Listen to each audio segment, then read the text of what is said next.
G'day legends, I hope you're all amazing. On today's video, we're going to check out the latest public beta for the Axe 3. I finally had some time to noodle around with this, so I'm just going to do some stuff. No idea what I've got planned in here. I'm going to drop in some blocks from my blocks library and let you hear what some of my favorite amps sound like, and I'll show you how I generally like to sweeten up an already sweet tone. You know, just that extra little layer of sugar on there or something like that. Or maybe like some cinnamon or nutmeg. That's what we're going for over here. So let's start out. I've got the amp block and the cab block at the stock setting. So I've dropped my favorite cab in, good old LT TV Mix 7. You can see I'm using the blocks library here. What have I got? The high cut and low cut, 80 Hertz and 8K. Pretty sweet there. And then amp, I'm just going to drop in my favorite Mark series settings. So I mean, a lot of the time I get about this far and I start playing guitar and I don't really do too much more. It's pretty fun.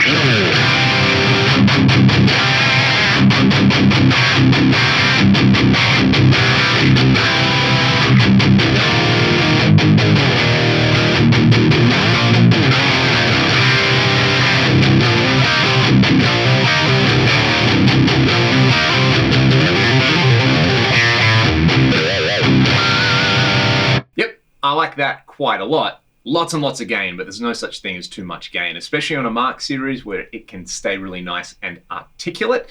In the speaker section, this is one thing that I do like to tweak if I'm going to do any deep tweaks. Changing the speaker impedance curve is super powerful, and I've talked about that before. Adjusting the speaker drive and the speaker compliance and speaker time constant. Turning speaker compliance up a little bit, I think can help, especially with the low end response, and speaker thump. So what I'm going to do is I'll let you hear that. Let me actually kind of get this set to say like 65, and then speaker thump I'll maybe increase. So it's at 50. When I hit enter, it's going to go up to 65.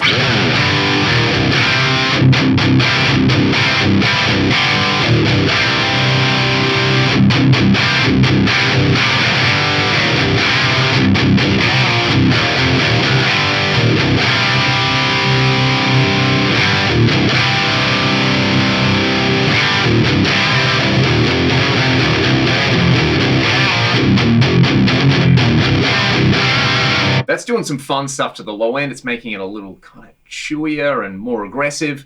I enjoy that a lot. I'm going to leave it right there. Speaker impedance curve. I mean, one super fun thing to do is just use the X-Load impedance curve, the UK one. I think it sounds awesome on here.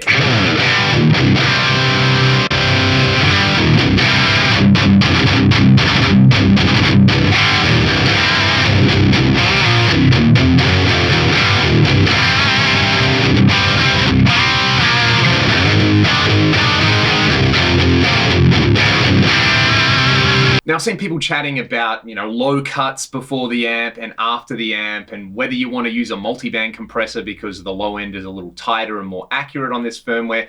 For this sort of sound, I still like adding a multiband after this. You know, it's just what I like. It adds a kind of character to the tone that I think you can't get out of a real world amp, which is something that's pretty appealing to me. And, you know, for all the focus on the accuracy of the amp models, you know, they exist in this amazing system where we can take a super accurate amp model and kind of do things you just can't do in the real world. So I have my favorite tight settings in here. All I have to adjust on here is the threshold. I think minus 24 is probably a good starting point on here for the chugs.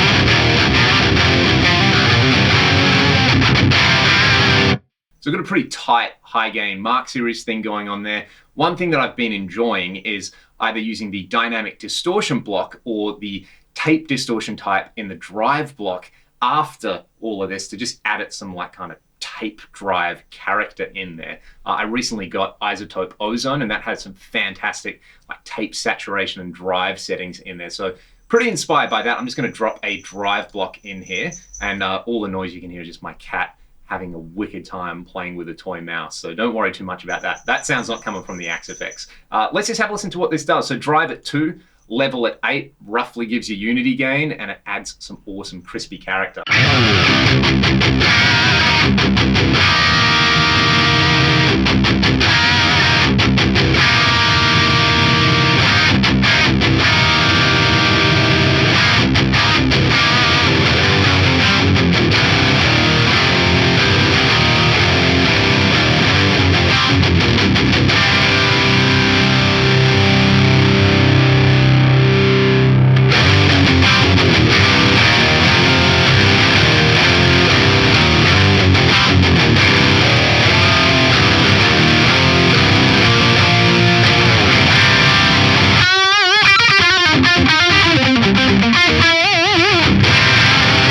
see in here, it's all about adding like little amounts of drive and saturation in different places. You could, of course, use the cab block preamp in there. You've got all these different preamp types in there, which sound pretty fantastic. I'll use the dynamic distortion in here now, and basically either the flat setting or the dynamic mid boost is pretty awesome. And a lot of people look at this and go, but it's a mid boost, and it's the wrong way around. Think about this. These frequencies here aren't being attenuated before they're hitting the drive, so they're gonna saturate and get overdriven faster, or I don't know, is that the right word? Or let's just say faster, or at a lower level than these ones here. So I'm gonna bring the drive down. This one, I like to run in stereo and place it right at the end of the chain. So I'll set it to stereo. I haven't added any time-based effects just yet. Basically, yeah, I just kind of bring the drive up to the point where, again, I hear that little bit of extra character in there.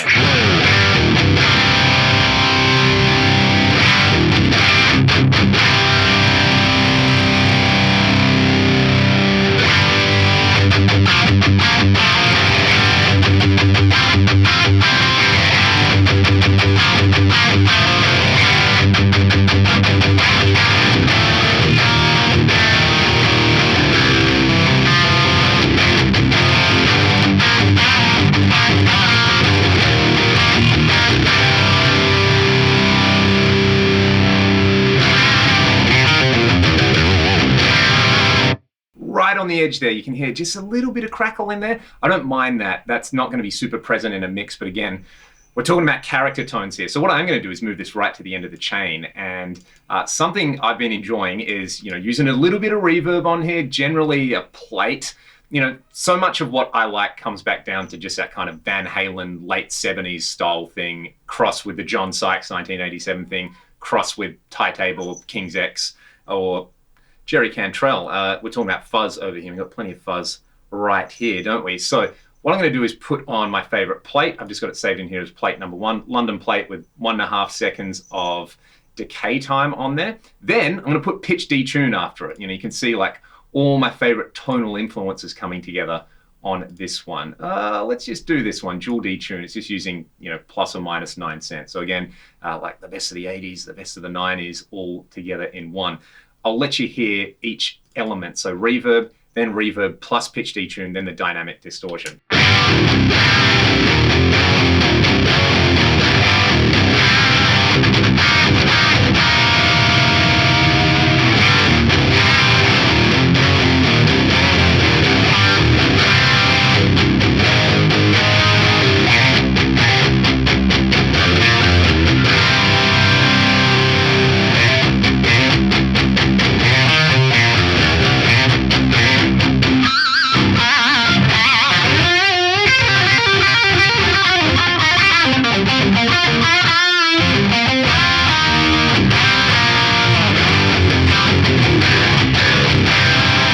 There's definitely an element of this where it's pretty easy to overcook it, and if I was going to record with this or I was going to play live with it, I would check this in a mix, but for now I'm having way too much fun.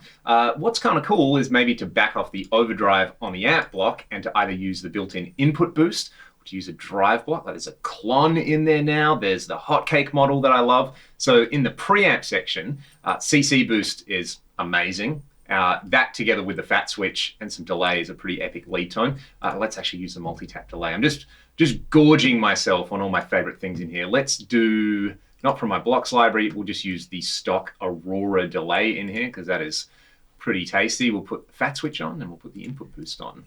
This is ridiculous.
combination of the delay and the fat switch that we're hitting this dynamic distortion a little bit harder. So I just backed off the drive a little bit.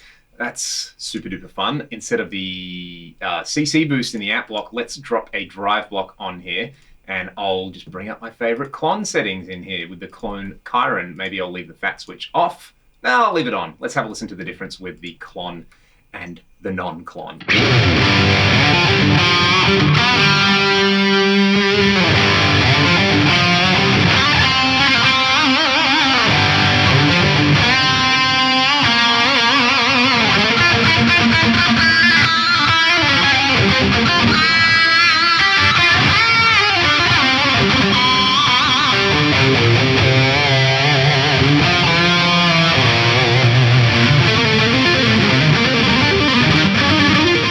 It's pretty cool as well. It's like in between a distortion and a fuzz, and I don't know, a traditional overdrive. It just does its own thing. Really low CPU usage on this one as well.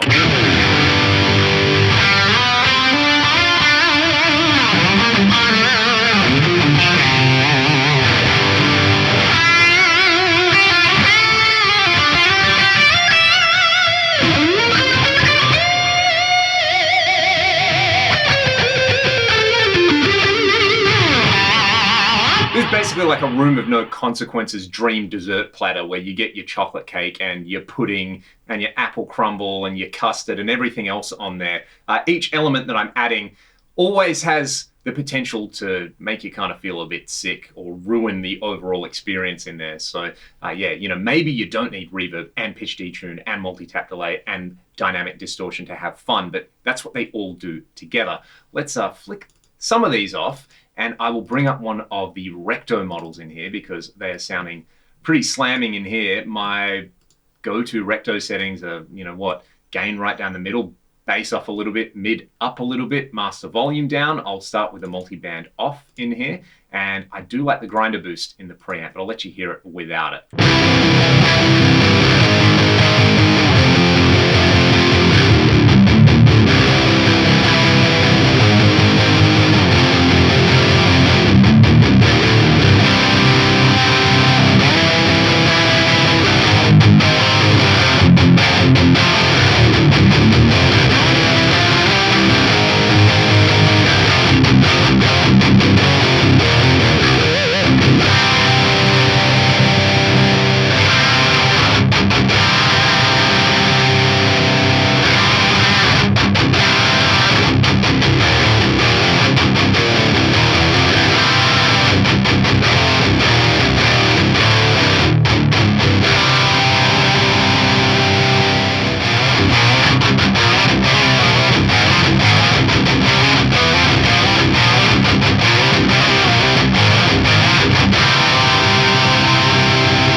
There's a few new parameters lurking in some of the amps in here, namely the ODS models now have the overdrive volume control from the real amps modeled in there. And this is interesting because if you set the master volume to something and the overdrive volume to 10, and then you put the opposite values in, it does change the tone a little bit. I'm going to turn the bright switch on for this particular model. Neck pickup of the Strat.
pretty cool there. The overdrive volume and the bright switch and the master volume are all interactive, which kind of adds to the complex behavior of this particular amp model. It's so nice for that just smooth singing lead sound, especially if you've got, you know, a guitar like a Strat on the neck pickup, or you've got a Les Paul with a really sweet sounding neck pickup again. Basically anything with a neck pickup is going to sound pretty epic with this. Bringing the overdrive up really makes it sound smooth. And I think what I like is, you know, the master somewhere around 7 or 8 on these and a similar amount on the overdrive volume, kind of with the bright switch off.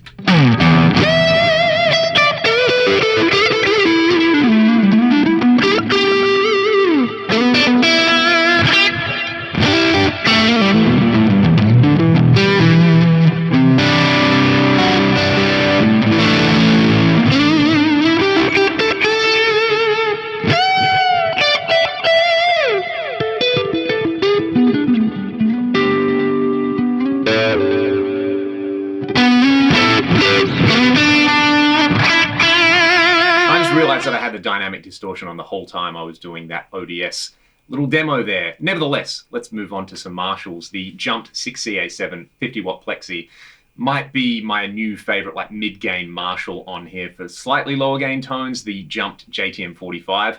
I've never really been into the jumped models before, but on this firmware, they sound pretty spectacular. So what can I play on a Strat that's going to sound cool with a Marshall and be some kind of appropriate reference? I know.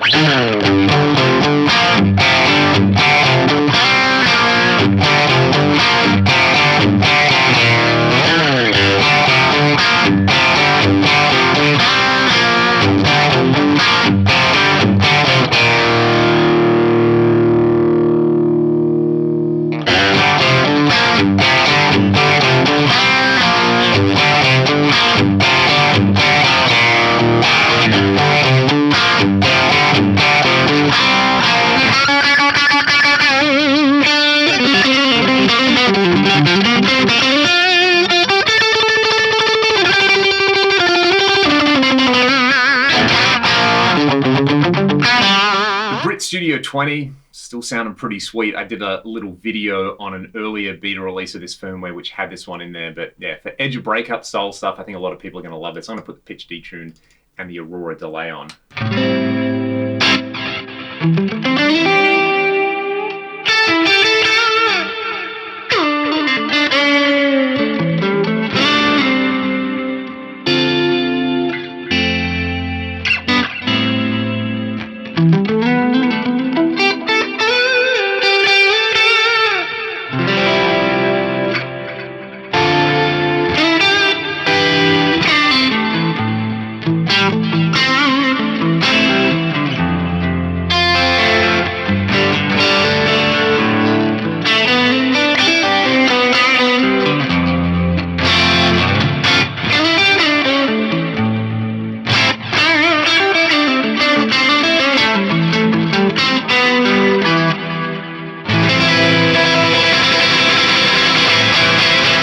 One last new parameter which you might find useful, you might find absolutely no use for it, is the plate suppressor diodes parameter. Basically, it's stuff that like train wrecks have in them, and it's inadvertently there to cut down on fizz. So what I'll do is go to the power supply. No, it's actually the power tubes and cathode follower section over here. So if I turn it, I'm going to leave it on, I'll just flick it off, and you can hear a little bit more fizz in there. Go back to maybe like that Brit Studio 20 and drive it, and then turn them on there.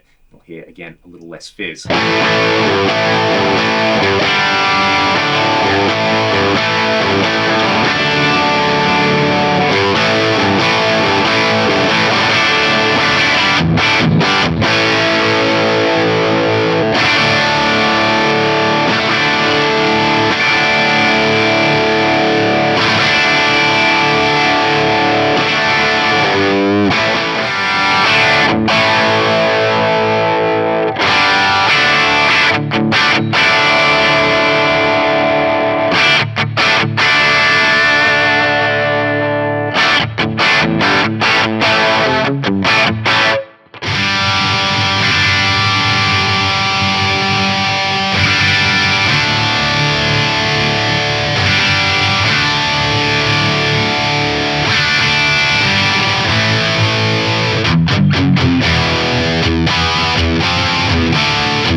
probably most audible on those train wrecks actually, but you can hear it's cutting a little bit of fizz on something like the Recto or a super aggressive Marshall. With those amps, you know, I like those amps for that character. That is often what really just pushes them a little bit harder in a mix. And at the start of the video, you know, I was using like the dynamic distortion or the tape distortion to get even more of that. But ultimately, it's there if you do want it. Go and check out the tech notes section of the forum. I've been here way too long today. Thanks so much for watching the video. If you want to support the channel, links in the video description. I'll see you next time. Cheers!